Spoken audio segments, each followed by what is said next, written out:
কিছু শিক্ষক আপনারা দেখেছেন যে গতকাল ইউজিসিতে 7 কলেজের শিক্ষকরা গিয়ে আন্দোলন করেছে তাদের পদ যে 1500 পদ আছে সেই পদগুলো যাতে বিশ্ববিদ্যালয়ে থাকে, সেই বিশ্ববিদ্যালয় যাতে তারা যেমন করে এখন শিক্ষক হিসেবে ছিল আমাদেরকে পড়াচ্ছে সেভাবেই যাতে বিশ্ববিদ্যালয়ে থাকে সেজন্য তারা আন্দোলন করেছে। এবং তারা বলছে কতটা স্বার্থপর দেখেন, তারা বলছে যে যদি পদ না থাকে তাহলে ন্যাশনালে চলে যাক, সে আগে যেরকম আমাদের অবস্থা ছিল ন্যাশনালে চলে যাক। এবং ন্যাশনালে চলে যাওয়া মানে তো জানেন যে আমাদের 7 কলেজের অবস্থা যেরকম ছিল এবং আমরা 8 বছরের এই অবস্থা সম্পর্কে আপনারা জানেন। এবং দীর্ঘ 1 বছরের আন্দোলনের পরে আমরা একটা ফলাফল পাচ্ছি, এই দীর্ঘ 1 বছর পরে যে আমাদের বিশ্ববিদ্যালয় হয়ে যাচ্ছে, সেখানে এই স্বার্থপর শিক্ষকরা বলছে যে ন্যাশনালে চলে যাক, এতে তো আমাদের সেই অবস্থা আগের মতোই হয়ে যাবে, আমাদের অবস্থা সেই সাগরে জলে ভাসিয়ে দিয়ে তারা ন্যাশনাল করে বিশ্ববিদ্যালয় ন্যাশনাল করে এবং তারা সেখানে শিক্ষকতা করুক। আর আমাদের কিছু শিক্ষার্থীরা আছে তারা শিক্ষকদের এই ধরনের কথায় পা দিচ্ছে, তারা বলছে তারা সেই শিক্ষকদের কথায় তাল মিলাচ্ছে, বলছে যে ঠিক আছে যে আন্দোলনটা হচ্ছে আমরা এভাবে করে তারা বলছে যে মানববন্ধন যেতে আন্দোলন করতে সেভাবেই যাতে আন্দোলনটা দেখেন। একটা গুরুত্বপূর্ণ কথা হচ্ছে কি এই 8টি বছরের যে অবস্থা ছিল 7 কলেজের একাডেমিক বা কাঠামোগত কিংবা আমাদের শিক্ষার্থীদের যে শিক্ষার যে কাঠামোটা ছিল, মানে শিক্ষার মান যে অবুন্নয়ন ছিল।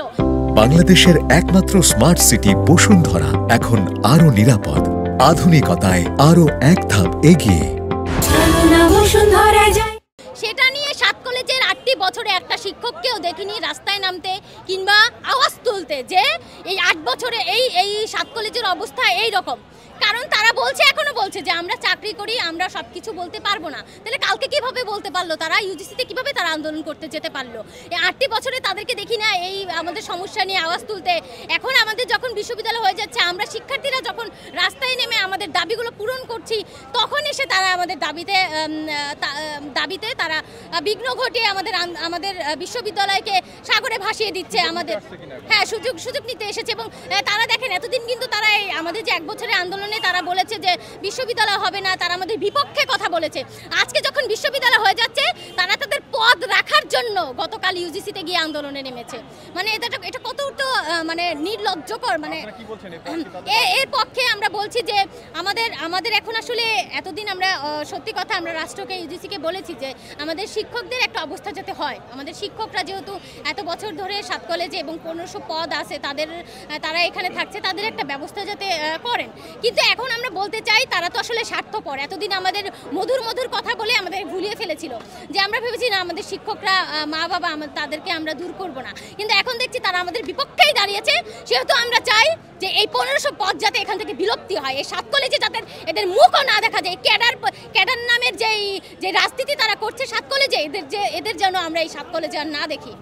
আজকে আমরা 7 কলেজের শিক্ষার্থীদের উপস্থিতিতে আজকে আমরা একটা সংবাদ সম্মেলন করেছি। সেই সংবাদ সম্মেলনের দাবিগুলো ছিল যে আমাদের ইউজিসি, আমাদের রাষ্ট্র আমাদেরকে কথা দিয়েছে যে এই মাসের মধ্যে অধ্যাদেশ দিয়ে দিবে, আমাদের যে বিশ্ববিদ্যালয় অধ্যাদেশ দেওয়ার পরে এই বছরের মধ্যে আমাদের ভিসি নিয়োগ হয়ে যাবে। আর ভিসি নিয়োগ হয়ে যাওয়া মানে আমাদের পুরো বিশ্ববিদ্যালয়ের কার্যক্রম একদম একটা শৃঙ্খলার মধ্যে চলে আসে। আমাদের শিক্ষার্থীদের আমাদের সকল দাবি, মানে আপনারা তো জানেন ভিসির আসলে কাজ কি বিশ্ববিদ্যালয়ের, তো সব কিছু আমাদের হয়ে যাচ্ছে।